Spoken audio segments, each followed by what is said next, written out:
Hello, everyone. Carrie Beck here with Family eBiz, where we try to help you scale your business, take it to the next level. We are right now in the middle of a series to help you prepare for the next year. This is December 2023. I don't know when you're listening to this, but a lot of you are thinking, I've got to get ready for 2024. I've got a plan. You've got that up in your head, but you don't really know how to do that or what you are going to do. Today, what I want to do is talk to you about how you can find more time to spend with your family or even things that you want to do yourself in 2024. Because I'm going to share some tools that will save you some time.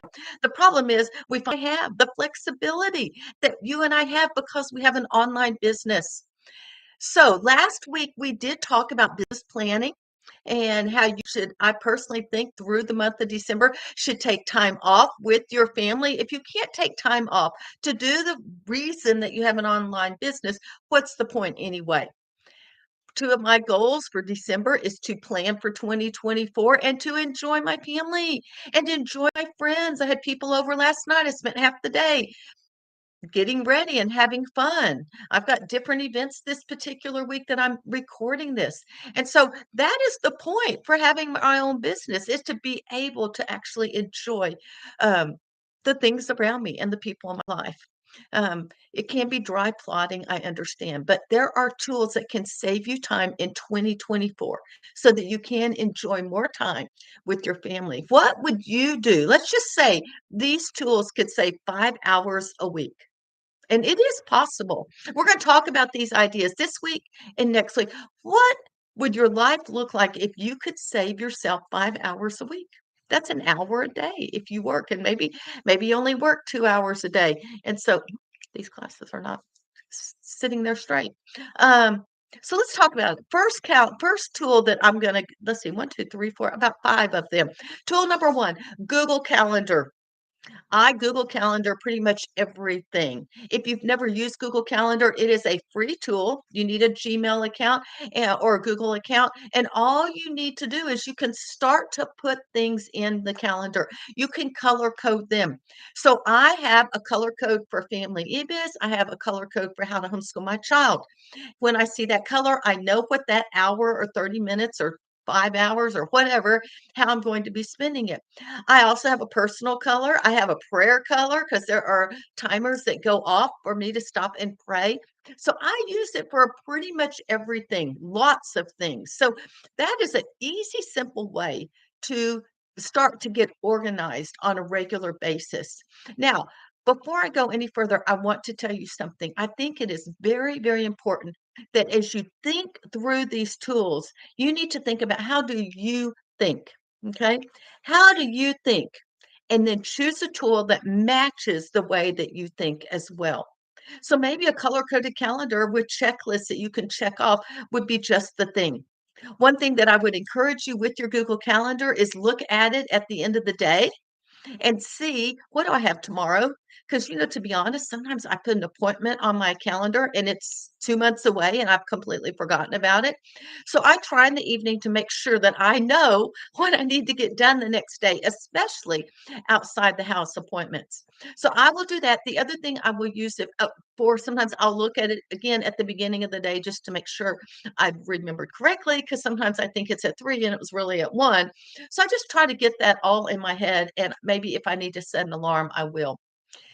So that's one thing, Google Calendar. Number two is Trello or something like it, like Asana, something that you can organize your projects and your tasks.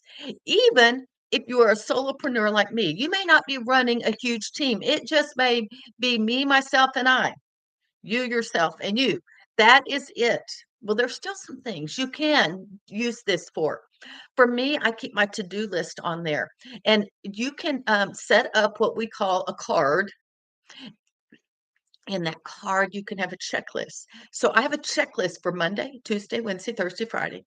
And when I think of a task, I can type it in and move it to the day. I can even rearrange each day so they are in the order that I know I need to get done.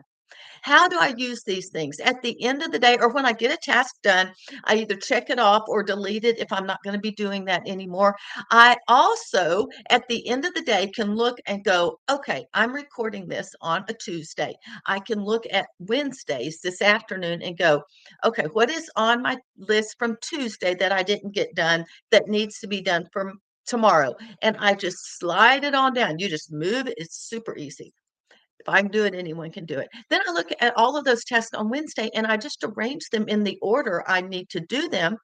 And in the morning, I do not waste.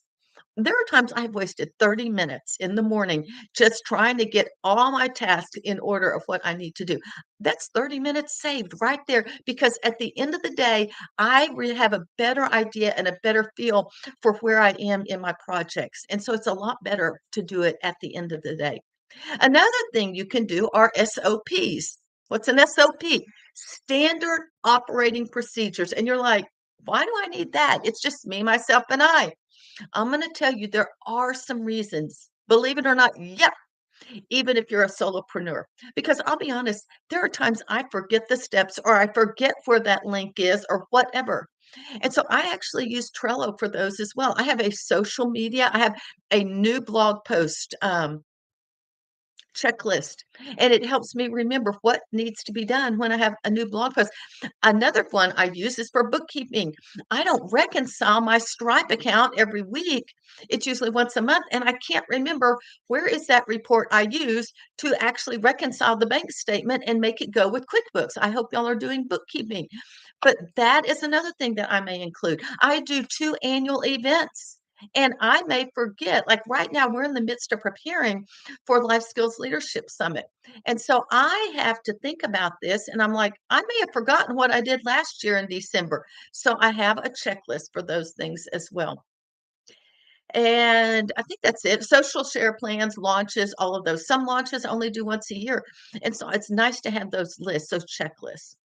So, when should you start writing SOPs? I believe standard operating procedures is right now, even before you get a virtual assistant, a BA, you will be more organized and better prepared to use them. And you won't be trying to run around and write them all down after you've already paid for that virtual assistant.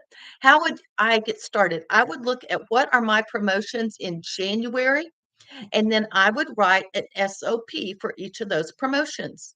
All right, for me, I'm in the midst of Life Skills Leadership Summit at the time and doing interviews. And so we have a checklist or a standard operating procedure. If I'm interviewing a speaker for this event, here are the things that need to be done. We need a Zoom thing. We need email reminders. We need their logo. We need their URLs. If they have a handout, we need all of that. And it's got a list of everything we need to do. And then the next year it's wash, rinse, and repeat. I don't have to come up with it all over again. Your marketing will go more smoothly if you have standard operating procedures. Google Calendar, Trello, or something like it. The Brain or Miro. This is a mind mapping type software. If you're not sure what mind mapping is, I should have brought a pen, but I didn't. You have the center, and this is your topic. And you think of, and let's just say, what was I working on? Say, okay, blog post for Q1. And I may say, oh, I'm going to do some planning organization ones. So I put planning and organizing or self-care here or February holidays here. And then from each one of them, I can have ideas for each of those topics. But I may think Valentine's before I think of planning and organization. In the end, I'm going to do these in January and these in February. But with a mind map, it doesn't matter what order they come to your head. You just pop it wherever it goes. Then you can go through and come up with an outline. There are free versions of the Brain or Miro. These are in your show notes, wherever you're listening to it. What are some things that you could use mind mapping for? Blog posts for Q1, course creation. Maybe you are going to make a planning and organizing your homeschool or a planning and organizing your kitchen. You're going to make a course for that.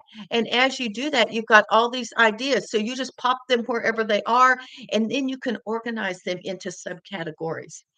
Maybe you're going to come up with your podcast topics. Map out all of 2024 by months. Yesterday The last time I was doing this, I was showing you my promotion calendar, which is on a Post-it. If I really want to flesh it out, I can put it on a mind map. Projects that you're working on, one project, like I'm working on Facebook ads right now. I could take the different things like the tripwire and the sales page and the landing page and the images and the call to action and the ad, all those things, and I can make a mind map for that. And it's just easier to be able to get organized. So Google Calendar, Trello, or project management, the Brain or Miro for mind mapping, AI and Chat GPT, same types of things you can do.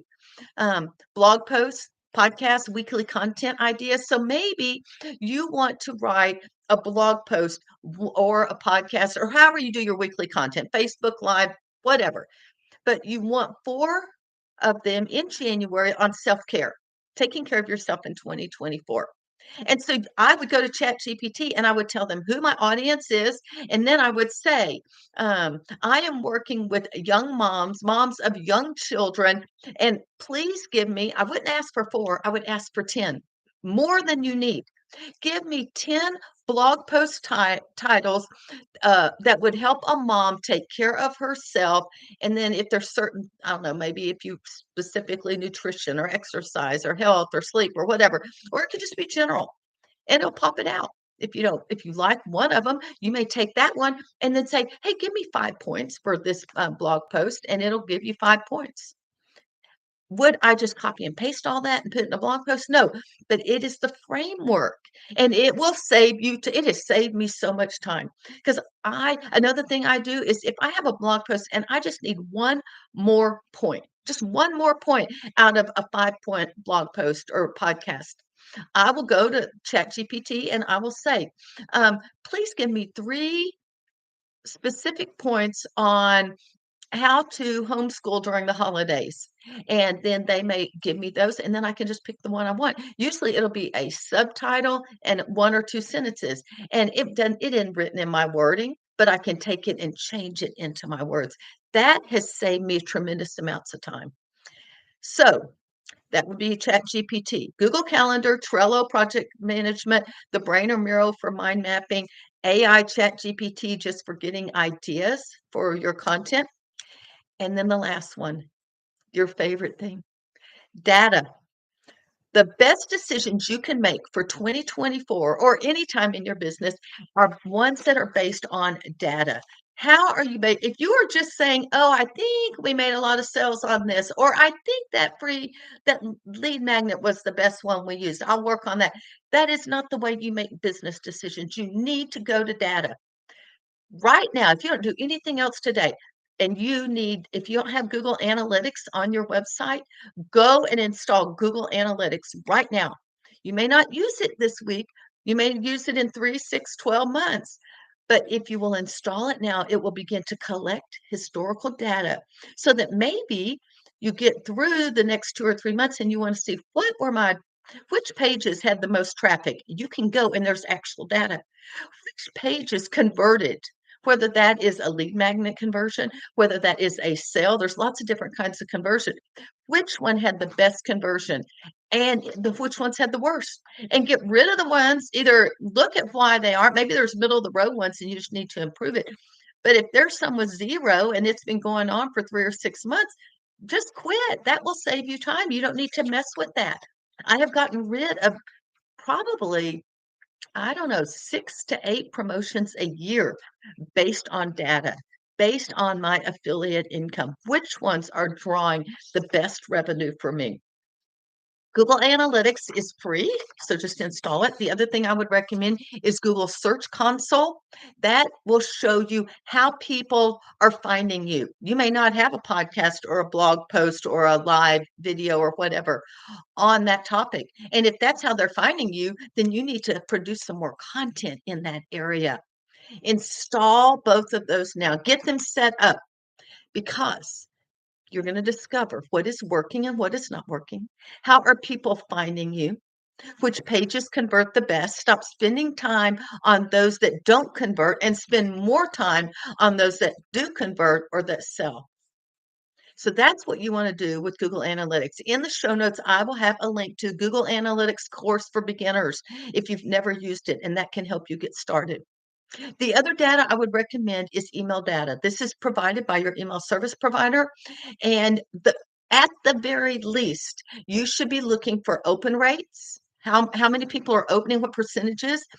CTR, which is click-through rates, how many of them are opening and then clicking your links in there. And then you take that information and you see which emails are doing the best, and then those are the ones that we want to improve or use again or figure out ways that we can make them even better. So open rates, I would highly at least 20%. Right now, my open rates generally are 30 to 50%. My click-through rates are around 1%, meaning let's just say I had 100 people open that email. And yeah, one of them clicked. That isn't very good. It's about right because I usually have 1,000, and out of 1,000, I may have 10, 20 people that will actually click on it. It's not out of the total number of subscribers, it's the people that have opened it. Now, to help you improve your open rates, I think it's important that you use good subject lines. And so, how can you do that? One of the things I'm going to offer just in this podcast alone for those that are listening is my ebook, 37 Best Subject Lines. And you may actually get it for free. Look in the show notes. There is a link to a special page where you can get it for free. So these are tools that if you can know what the best subject lines are, you can like just pick one out and do it instead of spending 20 minutes coming up with a subject line. If you have data that shows where people are coming from, you don't have to waste your time on writing blog posts or doing podcasts and live video that doesn't work. You want to use the ones that convert. And so that's why we're offering this. So we have Google Calendar, Trello or project management system, the Brain or Miro for mind mapping, AI Chat GPT for coming up with ideas to flesh your content out, and then data. Where are you getting your data? Those are all tools that can help you save time.